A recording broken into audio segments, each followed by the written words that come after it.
Thank you so much, Ruth. That was setting the stage of what have been some extraordinary developments in our field, and including the importance of cognition. So today, I will talk about, continue the theme of depression. And as we've highlighted, depression contributes more years to lost disability than all other illnesses combined. And as I mentioned in my opening remarks, it's a major cause of suicide. The WHO actually estimates that there's a suicide every 40 seconds.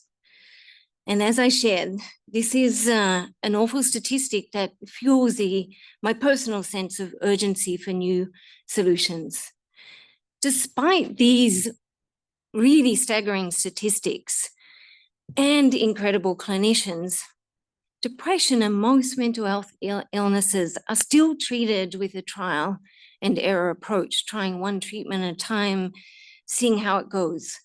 So at our Stanford Center for Precision Mental Health, we're pioneering a new path using brain imaging and AI to define these circuit biotypes that can then be an objective way to personalize treatments.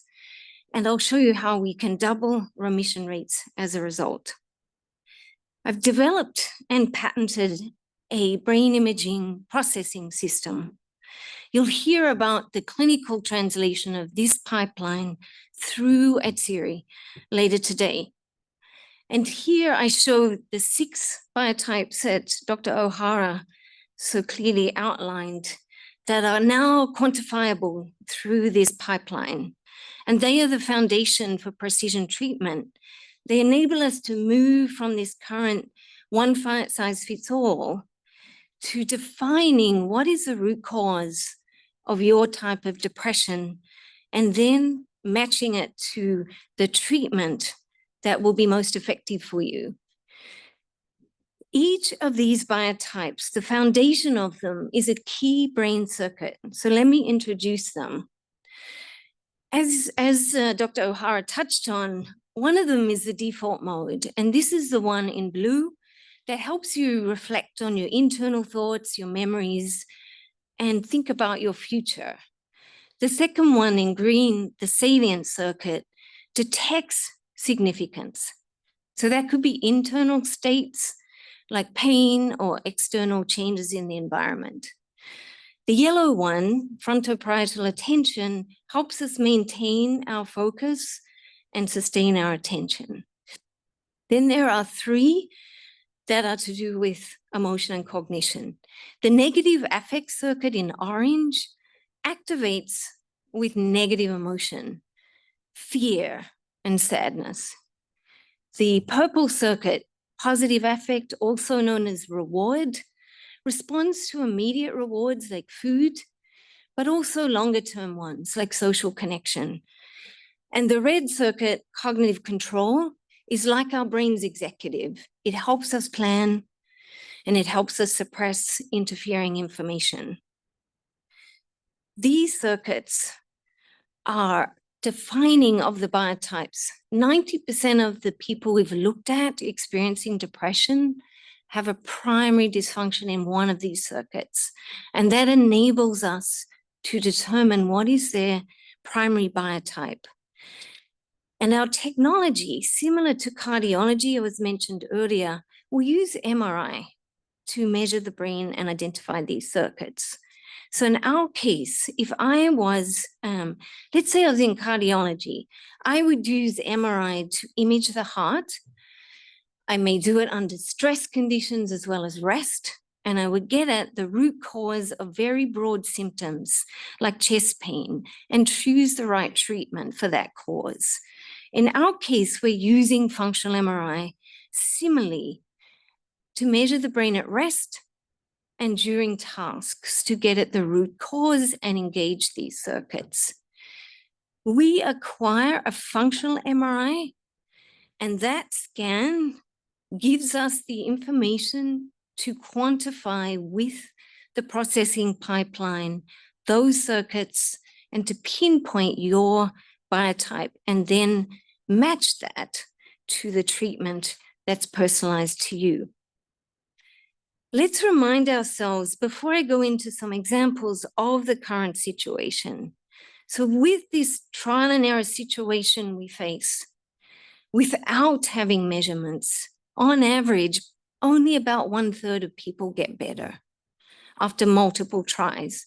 And those multiple tries can be very prolonged, on average 7 years. So we really want to do better. And I highlight a few examples.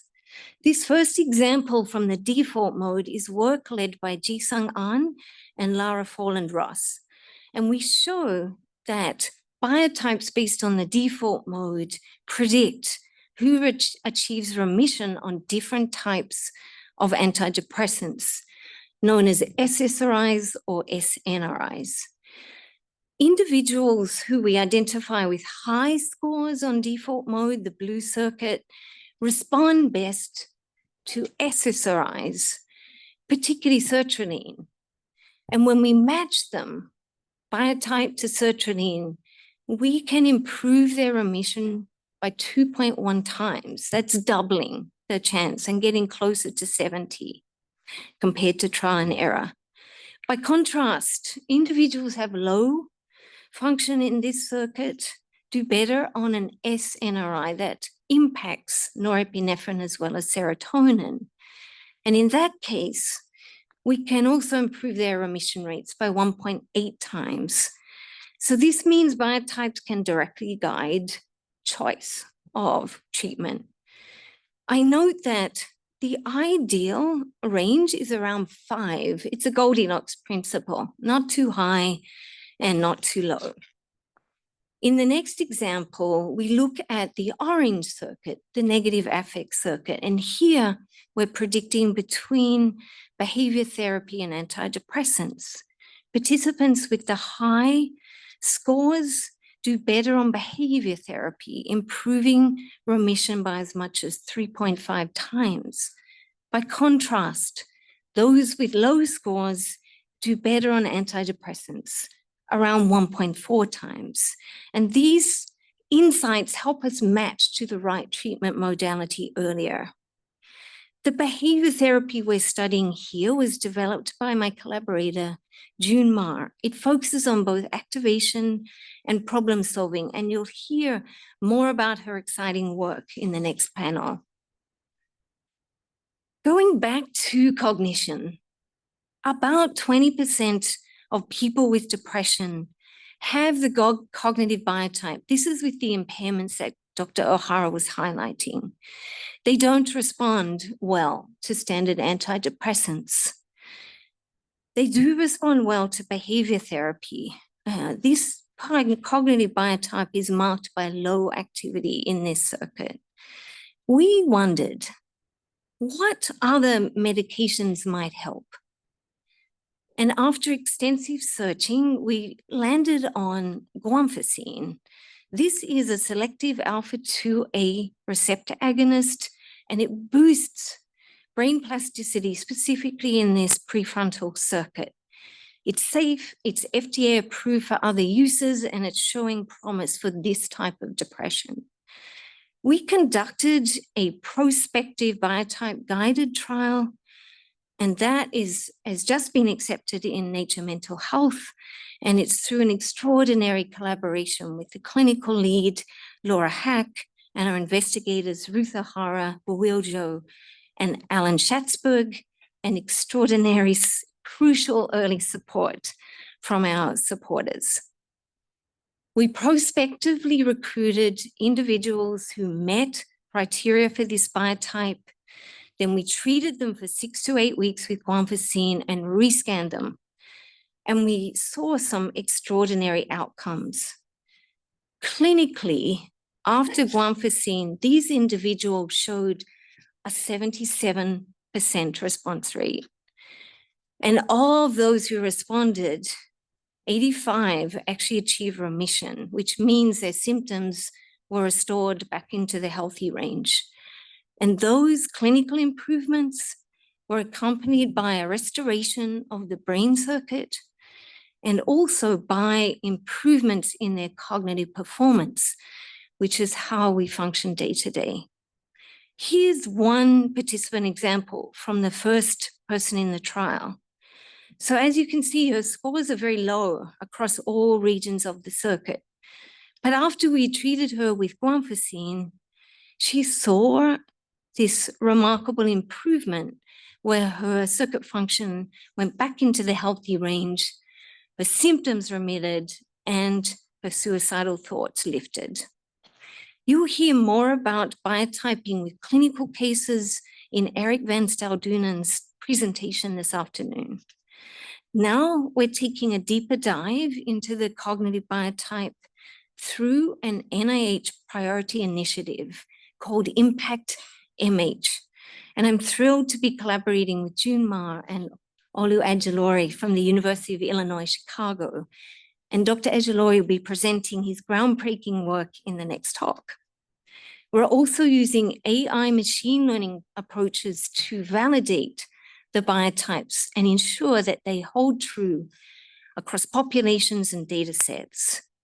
And we're using AI further to refine the biotypes, to discover new ones, match them to many more treatments than we've currently studied, and hope to expand them to other mental conditions as well. And this afternoon, you'll hear about one of these exciting approaches using AI foundation models with imaging in a presentation from Dr. Teddy Akiki. So with the new flagship research space that we announced today, we're poised to innovate faster and reach many more people. And together, we'll make precision mental health a reality. Thank you.